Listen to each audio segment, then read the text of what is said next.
hands are the VR controllers. The button on the back of the controller is the grip button, which will be used for grabbing and interacting with objects during your time here. Please press the grip button now. One of the things we are trying to do, and been trying to do for many, many years in an inpatient psychiatry unit, is to provide integrative approaches to psychiatry. And some of these approaches will include art therapy, music therapy, exercise, but we were missing a link, and links seem to be provided by olfactory virtual reality. And I want to mention in this context that one of the most important studies that we have conducted in the last 2 years focus on exercise, targeting a lot of different types of mental health disorders, anxiety, stress levels, depression, bipolar disorders. And it was a very successful research, but one of the issues with the type of research is what about the population that is not able to exercise and therefore is either bedridden or for a variety of reasons cannot engage in the same physical activities as the standardized patient. And olfactory virtual reality seems to do just that, to provide a nurturing and therapeutically effective approach to therapy that will also go beyond the traditional psychotherapeutic modalities, which are based on behaviorist talk therapy and pharmacological intervention. Excellent. Now we'd like to see how your time here affects your overall mood. If you wouldn't mind, could you please tell me how you're currently feeling? Simply grab the ball that represents your current mood and place it in the bin. If you would prefer to abstain from this question, grab the ball that says, "I would prefer not to say." Thank you very much. Now let's begin the experience. To follow the pyramid of evidence. So in the perfect case scenario, we will have a meta-analysis, we have randomized double-blind control clinical studies and trials, and of course we have to base all our assumption on solid scientific evidence. In order to do that, we need to test this type of device with subjects. Now, the reason why we're very hopeful toward the possible outcomes of this research is because this research involves two fundamental pillars in modern neuroscience. One, of course, related to virtual reality, has been studied for many, many years in the context of stress reduction, anxiety reduction, mood and behavioral disorders, PTSD.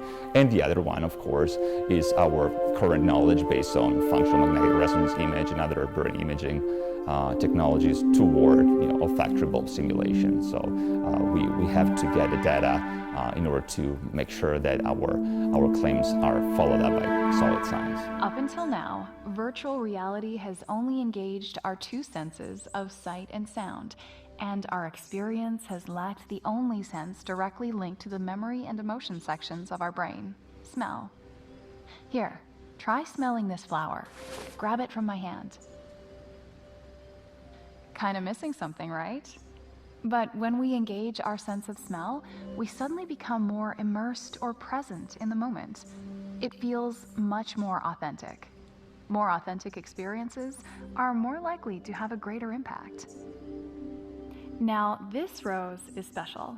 It's the only one of its kind. Grab it from my hand and give it a smell.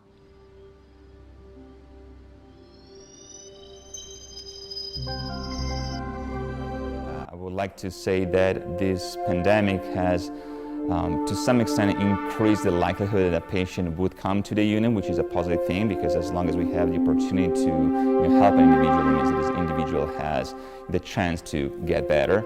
At the same time, it also creates a sense of normalization process so that more and more people are aware of the side effects of isolation toward their physical, psychological, and emotional health in general, and so they can get it how a person would feel. So there's a more holistic approach that is a positive outcome of the current situation. At the same time, one of the things that we'd like to do with this research, it's not targeting specific either neurological or psychiatric disorders. We want to target anxiety and stress and emotional response, because we don't want to make the false claim that this technology helps only one specific area that is predicted upon specific diagnostic presentation. So we cannot make a claim unless we have solid data that this is the remedy or the cure, for instance, for major depressive disorder. But we could certainly target depressive state. as predicted upon the current presentation of the patient. Now, how we do this? Well, we will utilize questionnaires, post experience, and this questionnaire will be focused on a Likert scale that will exactly ask the patient how they feel in all of these areas. Okay, here's the OVR Technology Campsite, one of my favorite places in the world. It's chilly in here. I'll get a campfire going.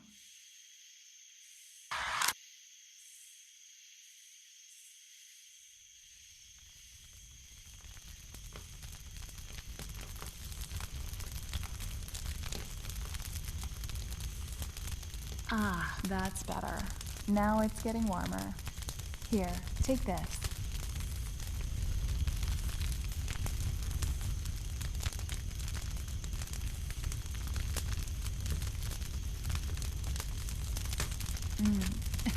Roasted marshmallows. Such a fond memory for me.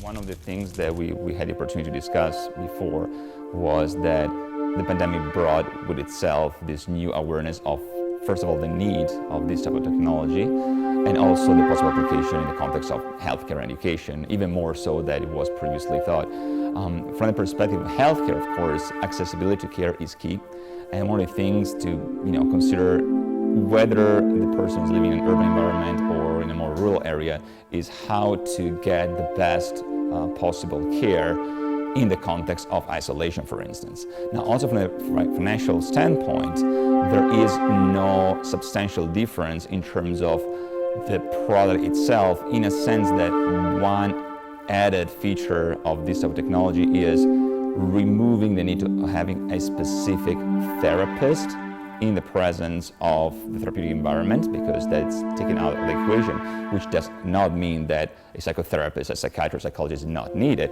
But in terms of the experience itself, something that the patient will experience is this direct link on emotional level. So, and these are related to basic neurological functions. It's not something that the patient will think about experiencing, which is part of standardized cognitive behavioral therapy. We work with thoughts, we work with behavioral modalities. The person will be experiencing for themselves what the technology will allow for. And so I would imagine this will have a vast application in many, many different fields. In this context, I always like to stress that mental health is also social health. And from a philosophical standpoint, it would be scientifically inappropriate to say, for instance, that a person is depressed about something as if this person would be just able to snap out of it. It's absolutely unscientific. However, we could make the claim that a lot of mental health disorders involve human interaction, and that's how we also monitor patient affect and presentation overall. So if you are able to work on this deepest sense of perception, one which is modulated by olfactory bulb, the idea is that you will have a reduction in, first of all, the need of over-relying on pharmacological intervention alone, and also being able to integrate different parts of neurologically based manifestation of self. That concludes our journey through olfactory virtual reality. I hope you enjoyed yourself as much as I did. Would you mind letting me know how you are feeling now? Awesome. Thanks for your feedback.